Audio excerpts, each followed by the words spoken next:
For those of you who don't know me, my name is Essie. I still believe to this day that Green School was built for me, and that Alba and Andy and Karini, those of you who remember, who intentionally made a typing error to open up a third class in Kindy for 2 to 3 year olds that was only available last year. And that typing error was made so that we could bring Alexa, and you had Nikki in that class, and it was made for, there was intent and purpose behind that mistake. So yay for mistakes. I'm the head of primary. I'm also the grade 1 teacher, or A1. I'm 50%. Oh no, I'm 25% of the grade 1 teachers at school. Das leert van ons image. And I've got with me today these amazing ladies. So Carla is in grade 2. Those of you who haven't met her, staan op, draai nie rondte, bye. And Essie is my other partner in crime. We decided to go with Estie and SB in grade 1 because the opportunity is there to really confuse people, grab it and do it. And then we've got Barrett, who's in grade 3. And so I'm very privileged today to have some backup and my whole team here to explain to you what all of us are striving towards. And we get it right most of the time, and some other times we make mistakes, and then hopefully we all make different ones so that we don't have to all make the same mistakes and we can learn from each other in that way.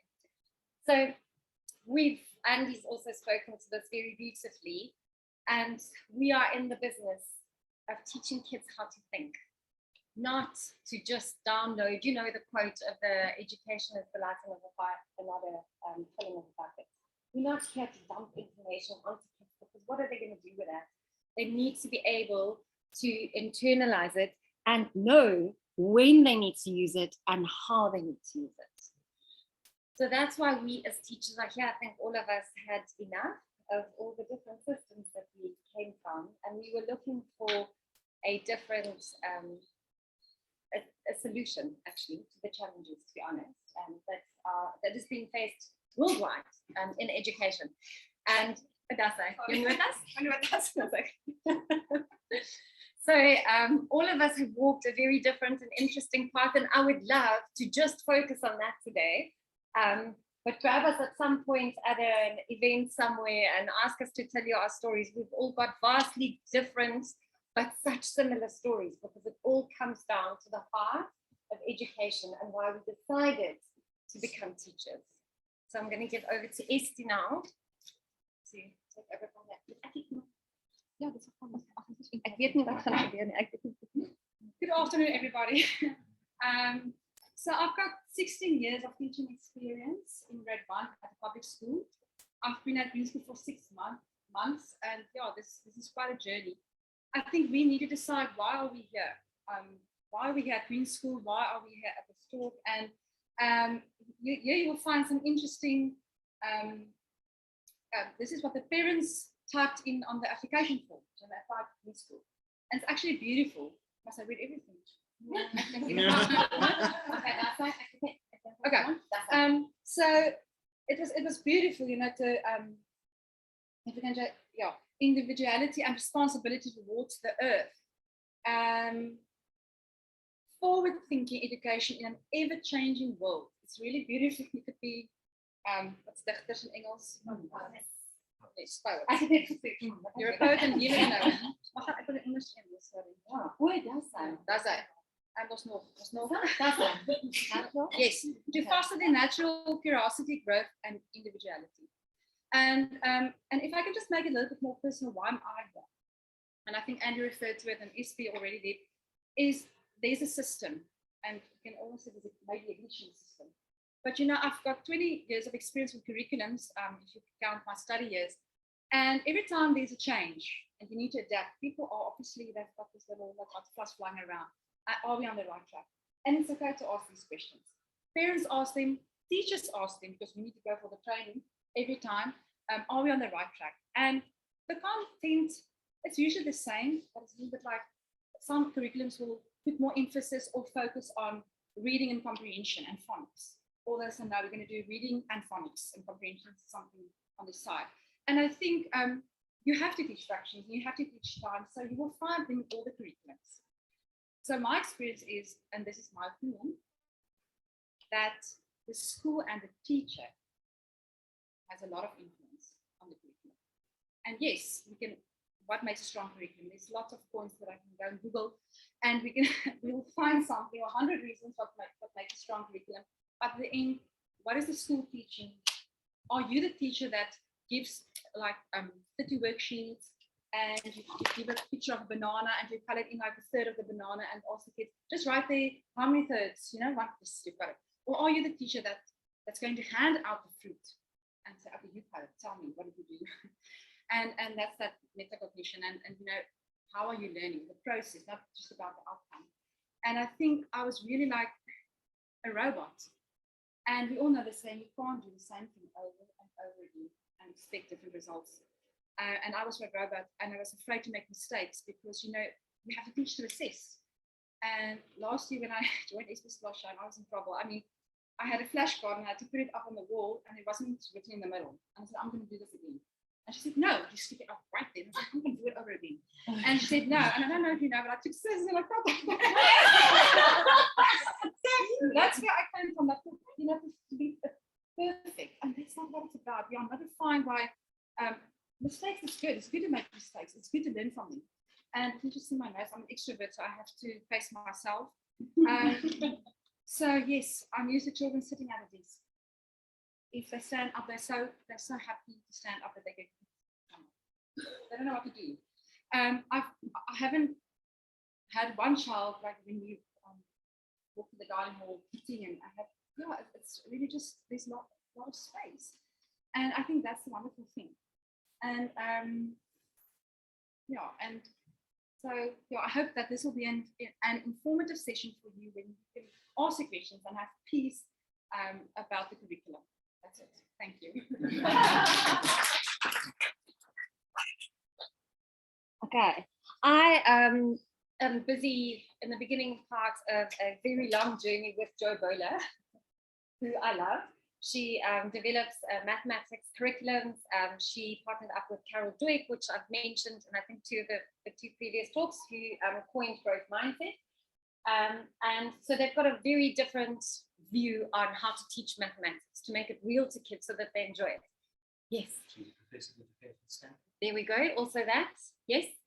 Same girl. So I was reading her stuff, and she was doing all of these lessons in front of teachers and parents and the different schools and training and so on.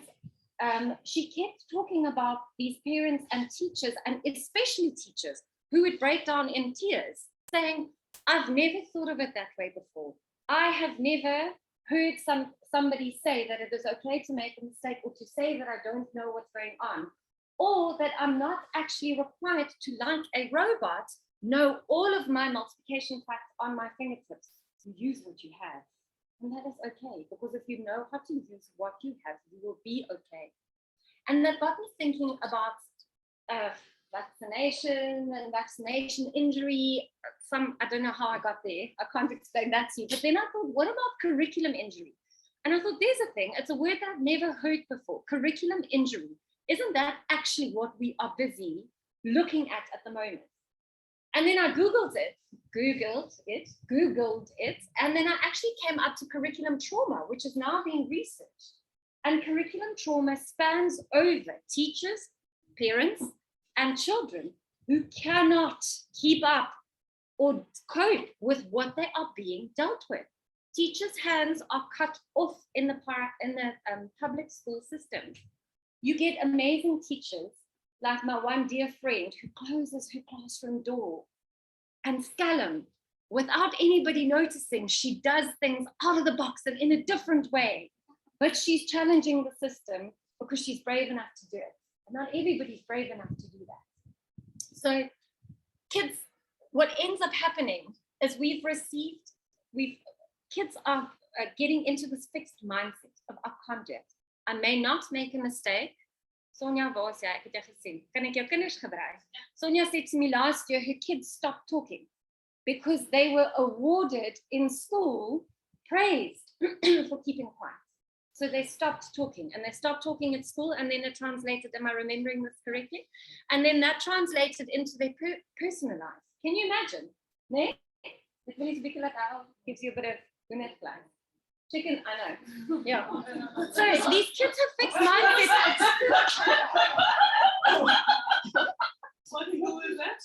Oh, yeah. A lot of them, a lot of different schools. We've come from all over the country, all over the world. And this is because that is what is marketed. You have to be perfect. You may not make mistakes. Kids who don't want to use an eraser, now they don't want to make the mistake, but they also don't want to use the eraser, because if they use the eraser, the pencil mark will still be on my page and somebody's going to see that I made a mistake. And what are we doing? We're sticking SKU cards up. We're going, look at me, I've made a mistake. I can stand up in front of the room as a professional person, in front of professional people and parents, to say, we've made a mistake, we've learned from it. And how amazing is that? And do you know what it does? It makes everybody relax. Oh, it's okay for me also to just say that this isn't perfect and my life isn't perfect. So we need to break these fixed mindsets.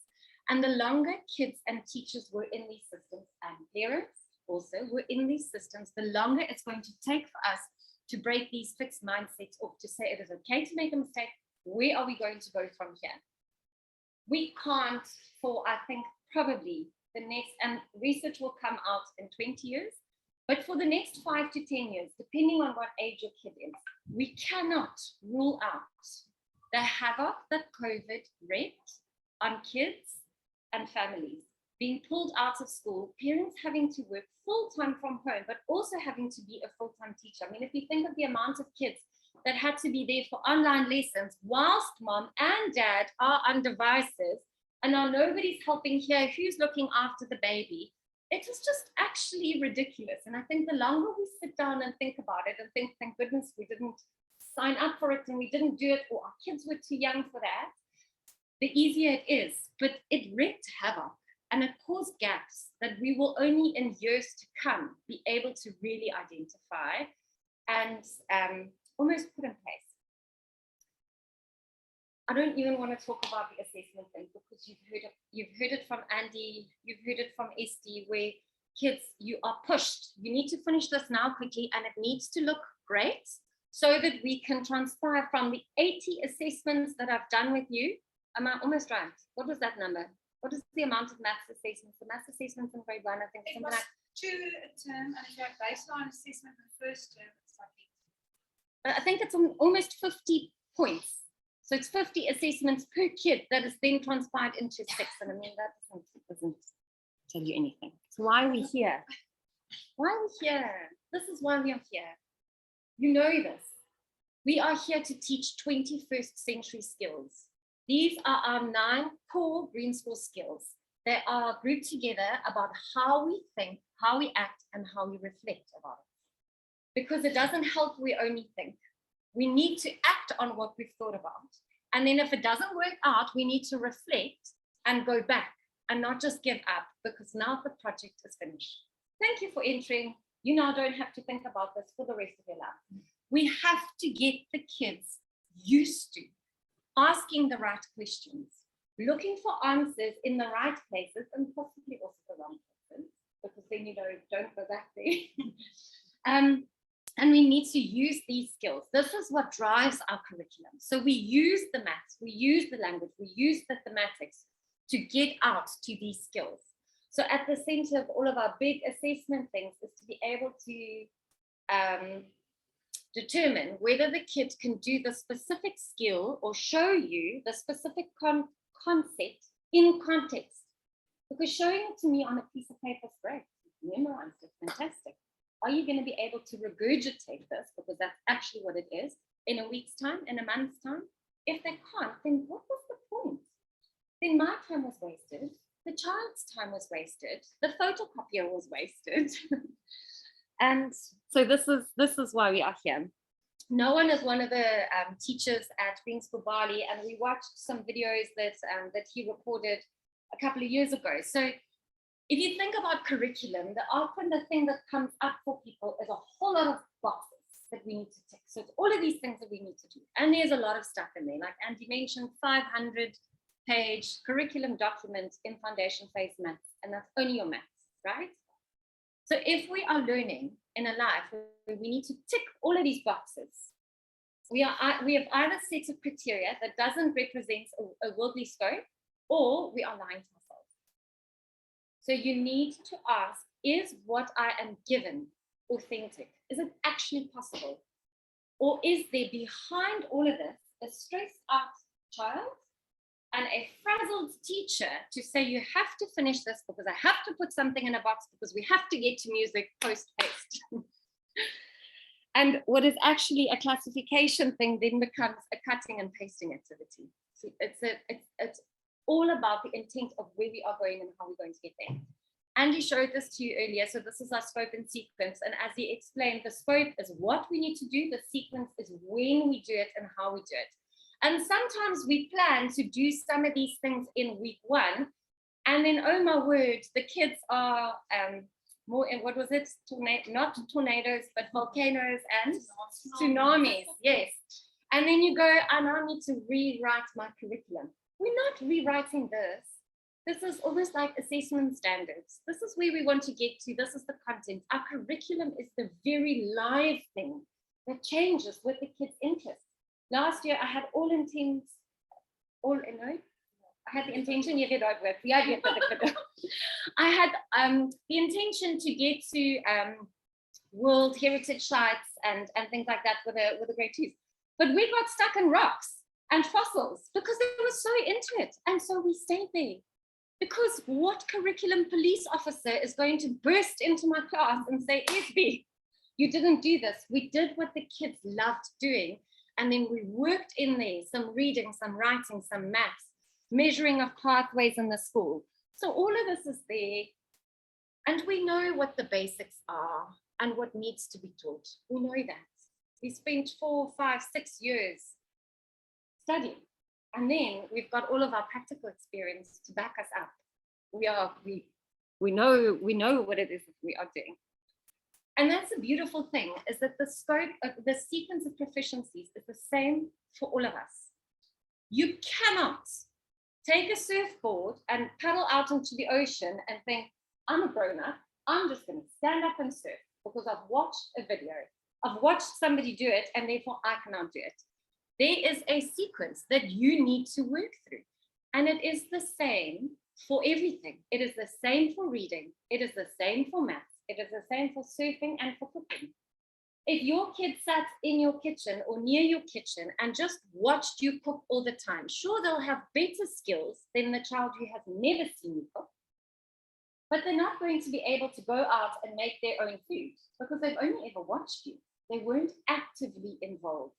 And being actively involved is what really changes the way that we implement, our curriculum. Okay. So we use the spoken sequence as indicators. So we've got those to check. They are in the back of our minds. The kids think that they are playing. The grade 1s that we've got this year who has gone through grade R at school and who didn't have the absolute awful experience of not having grade R like the grade 2s did this year. It has been amazing to see, because now we get to see, as they're coming through, we get to see what our curriculum is actually doing. And for some of the older grades, there's hard stuff that needs to be broken down. Those fixed mindsets, those things of I can't do maths, or I'm not good at this, or also I can't stand up and speak in front of people because my mom said that she's scared to stand up in front of people. And if my mom says that she can't stand up in front of people, then I can definitely not do it.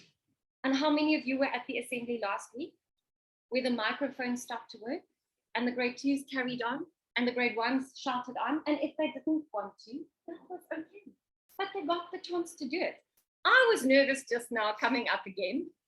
And I'm standing here and I'm fine. But you know, nerves are good.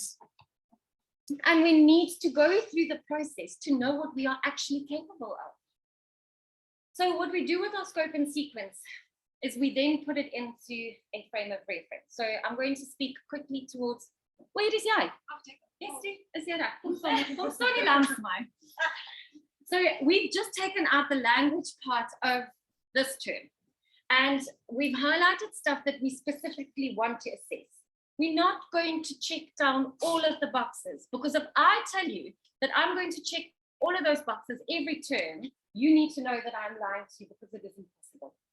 And if somebody at a different school tells you that, know that you need to be very wary, because it isn't possible. You cannot get through all of that by ticking all of the boxes and still having the whole child at the center, right?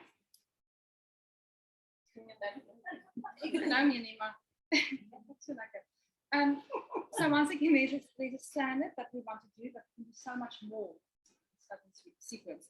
So we focus on awareness, interpretation, and expression, and that's our reading and writing, our interpretation, our speaking, and then obviously these things that's been highlighted are the things that we need to assess. But we need to know that everything's in context, which is good. If you that's actually math, but if you understand +2, 5 + 2, you'll understand 50 + 2 or 500 + 2, which you understand context. So take collective. If you take collective nouns, for instance, concept. Sorry. So see, I still make mistakes and I'm fine with it. Yeah. So last term in Green Studies, we did the food chain, and it was an interesting lesson. The children were engaged, and we did the animals for them. And the wonderful thing was like, wait, collective nouns. What do you call a lot of lines together, part of lines? And some of the parents came into the classroom in the afternoon and they said, I didn't know this. So we all learn, and I think that's what it is, that it's in context and you understand what you're learning. You don't take thematics and just understand, it's combined and integrated.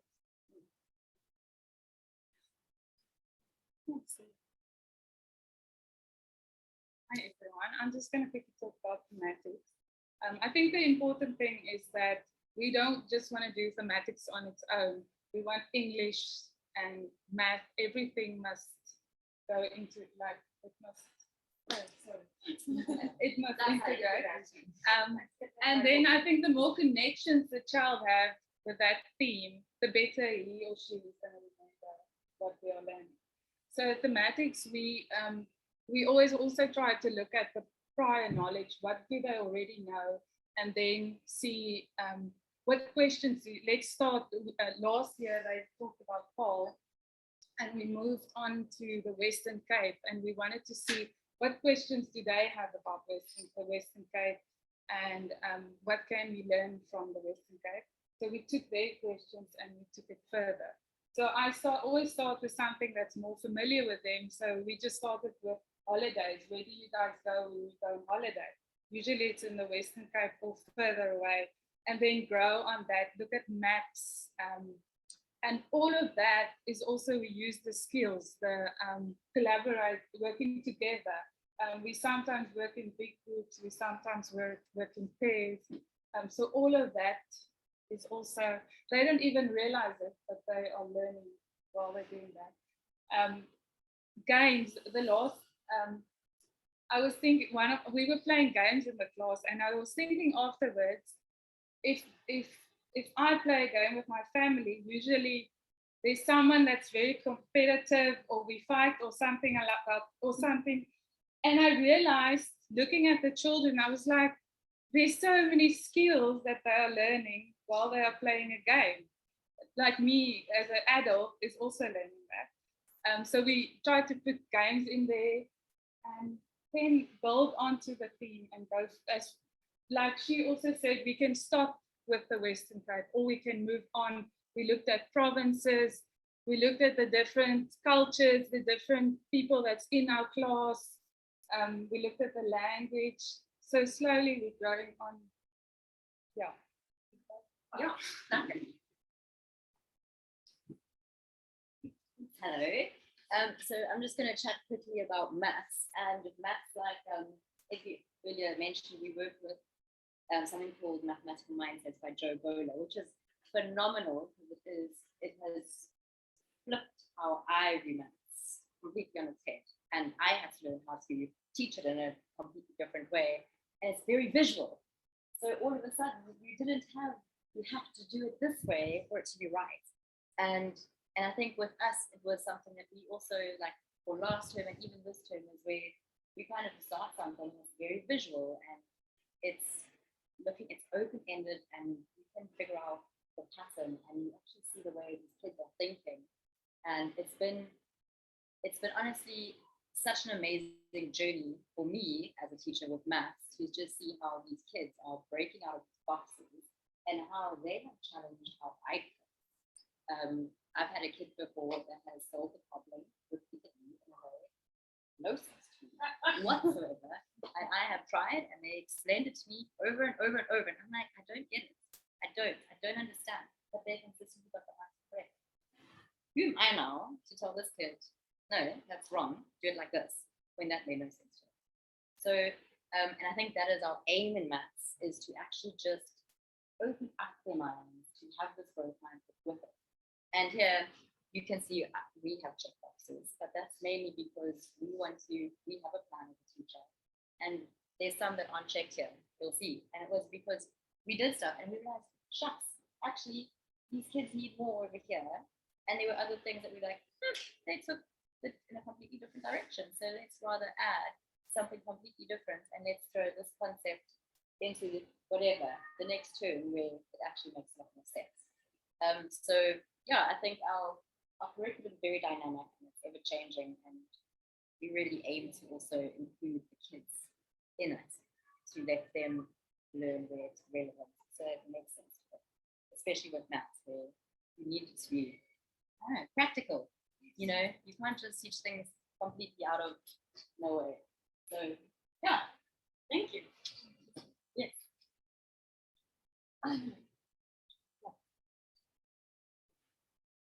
I'm going to race through these things quickly.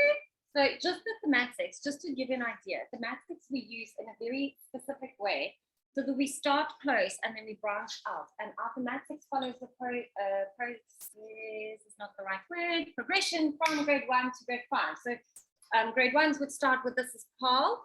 And later this week, I'd like to share with you guys a list that we have compiled of favorite doctors and favorite dentists and favorite burger places and the best sushi place and the best paid for outings and the best outside outings that was put together by all of the grade 1s. And then they realized, oh, I didn't know about this place, and oh, this is amazing. And that's a list that they put together, which was amazing. Carla mentioned they went out into the bigger community. Grade 3s went out into Africa, grade 4s did the world, and grade 5, 6 space. Therefore, if you've got a kid in any of those grades, and these interlink with they link up with the same things that Kiddy does, it gives an opportunity for not when you prep your child and go, how was your day? Tell me exactly what you did. But when you are sitting, having a conversation with them, reading a book, and your kid goes to you, oh my word, this is the micro ecosystem, a micro ecosystem. I learned. Yeah. And in the right moment, hopefully we can spark these conversations because the kids will have learned and heard similar things. Term 2, all of us are looking at treasures of the earth. And at the heart of it, sustainability. Why do we need to look after the earth? There's only one, and that's why we are here. Then we've got term 3 coming up, which is Inside Out, which is our winter theme in South Africa for those who haven't been to wet and rainy Paarl in the 3rd term. Good luck to all of you. It gets wet, it gets very slippery. Maybe we'll do a little infographic of the right clothing and boots that you need for that. But this is really looking inward. And for those of you who were at the talk yesterday, Michaela spoke about the sustainability compass that we use. So North is for nature, East for economy, society, thank you, and West is for well-being. Thank you. See, this is the teamwork makes the dream work. So we divided those up into our 4 different terms. So this would then be well-being. This term we are focused on nature. And then we've got the winds of change coming up. So these are our culminating things. So if you think of your big project at the end of the year, your major exam, your big assessment, we use projects, we use our thematics to look at those things. It's in context for the kids. It is real. We can see if they understand the concept. We're not here to teach methods and formulas. We are here to teach concepts. Not actually, we don't teach the concepts either. We show it to them. They teach it themselves. they are responsible for their learning. They need to take responsibility for that. You see, a lot of the learning is documented on Class Dojo, which is amazing. And I always knew it was great. And when I realized it was phenomenal, is when I got to see my son's things. And it's amazing because nowhere else would you find the same authentic. This is not fake stuff that goes on here. It's not faithful, it's not planned, it's not beautified. This is what actually happens on an authentic recollection of their learning, which is phenomenal. And then we've spoke about this briefly, is the teaching post-pandemic. We're all still learning and we're filling in the gaps as well as we can. And we are good diagnosticians. So we know that in your line, in your scope of maths, there's something that is not quite right over here. And it might be there, it's in the grade 3 class. You have to go back to repeated addition, which is a grade 1 concept. And it's just because the concept was here. It's not grade 1 math necessarily. It's just maths. It's just maths. If I had to block myself into say I'm only doing grade 1 maths, it's just maths. So some of you might still be on grade 3 maths. And some of you might already be, but you don't think of yourself that way. Let's not do that with our kids. It's good, it's easy. And then brain rules is what we spoke about. I spoke about the previous time, and I think the time before that. It is a phenomenal book. And people are always worried about what is the one thing that you want to teach your kids. And impulse control comes through time and again. Impulse control. Sit, think about what is happening. Assess the situation. Respond. Don't react. Respond. Think about what you're doing. And this is what we want to drive. This is who we are, and this is what we want to do. And this is a magical place. But you have to look for it to be able to see it. You have to look for it. Look for it in the twinkle of all those eyes, in the dirty kids who run up and down here, which makes me so happy, and the kids who are helping, and the parents who are helping. Look for that. It's here. It's amazing. But we have to look after it. And we have to nurture it, nurture each other. We are all part of the same community. Thank you so much.